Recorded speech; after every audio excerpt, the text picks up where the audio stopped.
Pernah nggak sih kalian lihat pojok atas layar HP terus mikir, itu huruf G di dekat sinyal artinya apa ya? Nah, di sini kita bakal kupas tuntas cerita di balik huruf simple itu. Kita bakal jalan-jalan dari zaman telepon segede batu bata sampai ke era di mana seluruh dunia ada di genggaman kita. Yuk, langsung mulai aja. Betul banget, G itu ya generasi. Tapi jangan anggap ini cuma sekedar nomor ya. Soalnya setiap kali angkanya naik, itu tandanya ada revolusi besar-besaran. Sebuah lompatan teknologi yang benar-benar ngubah cara kita ngobrol, kerja, bahkan main game. Oke, lihat deh timeline ini. Kita bakal mulai dari tahun 80-an, zaman jadul banget, sampai ke teknologi yang kita pakai sekarang. Kelihatan kan, gimana tiap dekade itu punya ceritanya sendiri, mengubah HP dari yang cuma buat telepon, jadi gerbang kita ke dunia maya. Oke, kita flashback dulu yuk ke tahun 80-an. Coba bayangin deh, dunia tanpa internet di kantong. Nah, di zaman itulah, pas HP bentuknya masih kayak barbel, generasi pertama lahir, 1G. Ini langkah pertama yang jadi cikal bakal semuanya. Di zamannya, 1G ini udah kayak sulap. Telepon dari mobil, wah keren banget. Tapi di balik itu masalahnya banyak banget. Suaranya kresek-kresek, SMS atau internet, lupakan aja. Dan yang paling gawat karena sinyalnya masih analog, obrolan kita tuh nggak aman sama sekali. Gampang banget disadap. Jelas, ini harus diubah. Nah, solusinya ada di sini. Ganti dari analog ke digital. Gampangnya gini, sinyal analog itu kayak gelombang radio, gampang kena gangguan. Tapi sinyal digital itu ngubah suara kita jadi kode rahasia, angka 0 dan 1. Kode ini nggak cuma bikin suara jadi jernih, tapi juga bisa dienkripsi, jadi jauh lebih aman. Lanjut ke tahun 90-an, lahirlah 2G. Ini bukan cuma upgrade biasa loh, ini revolusi digital. Dengan pindah total ke sinyal digital, 2G datang buat beresin semua masalah keamanan dan kualitas suara yang ada di 1G. Suara telepon emang jadi jauh lebih bening dan aman. Tapi, 2G ngasih kita sesuatu yang benar-benar game changer. SMS. Bayangin, untuk pertama kalinya kita bisa kirim pesan teks tanpa harus ngomong. Inilah awal mula era chatting yang kita kenal sampai sekarang. Oke, 2G udah jago soal suara dan teks. Tapi, ada pemain baru yang muncul. Internet. Tiba-tiba, orang pengen lebih. Bukan cuma ngobrol atau SMS-an, tapi pengen nyambung ke seluruh dunia. Kapan aja, di mana aja. Dan kecepatan 2G yang super lemot itu jelas nggak bakal sanggup. Nah, masuk ke era 2000-an, hadirlah 3G sebagai pahlawan. Inilah generasi yang sukses menculik internet dari komputer rumah dan menaruhnya langsung di saku kita. Sejak saat itu, HP bukan lagi cuma telepon, tapi jadi perangkat pintar. Kuncinya apa? Ya kecepatan. Dengan speed sampai 2 megabit per detik, 3G ini kayak ngebuka pintu ke dunia baru. Tiba-tiba kita bisa browsing web beneran, kirim email pakai foto, bahkan nyoba video call untuk pertama kalinya. Jauh banget bedanya dari sebelumnya.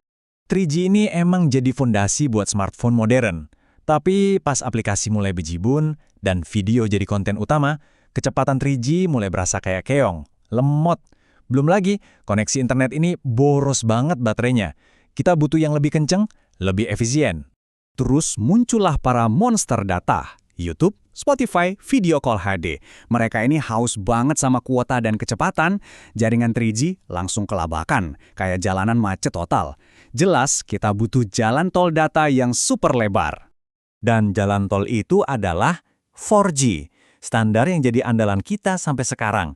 Muncul di era 2010-an, 4G ini bukan cuma lebih cepat, dia emang dirancang dari awal buat satu hal, ngasih internet super ngebut ke HP kita.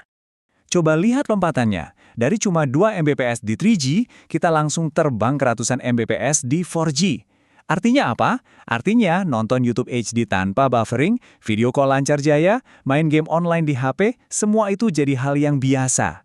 Berkat teknologi canggih bernama LTE, koneksi 4G itu super kencang dan stabil, mirip-mirip Wi-Fi di rumah lah. Makanya aplikasi kayak Zoom, Netflix, dan Mobile Legends bisa jalan mulus. Tentu ada harganya. Kecepatan ini bikin kuota kita cepet banget habisnya. Nah, pertanyaannya, kalau 4G udah sekeren ini, buat apa kita butuh 5G? Pertanyaan bagus. Jawabannya, karena ambisi kita sekarang udah lebih dari sekedar HP. Kita udah mikirin masa depan yang isinya semua serba terhubung. Oke, sekarang kita bahas 5G. Jangan anggap 5G ini cuma sekedar 4G yang lebih kencang. Bukan. Anggap 5G ini landasan peluncuran roket. Dia dibangun bukan buat HP kita sekarang, tapi buat teknologi masa depan yang mungkin belum kita bayangin. Soal kecepatan emang gila-gilaan. Teorinya bisa sampai 10 gigabit per detik. Itu cukup buat download satu season series favorit kamu cuma dalam hitungan detik. Tapi untuk pertama kalinya nih, kecepatan itu bukan lagi menu utamanya. Nah, 5G ini punya 3 kekuatan super. Pertama, kecepatan dewa. Udah jelas ya. Kedua, latensi super rendah. Anggap aja ini waktu reaksi. Kalau di 4G reaksinya masih butuh sepersekian detik, di 5G itu instan, hampir nol. Ini penting banget buat mobil otonom, biar bisa ngerem mendadak.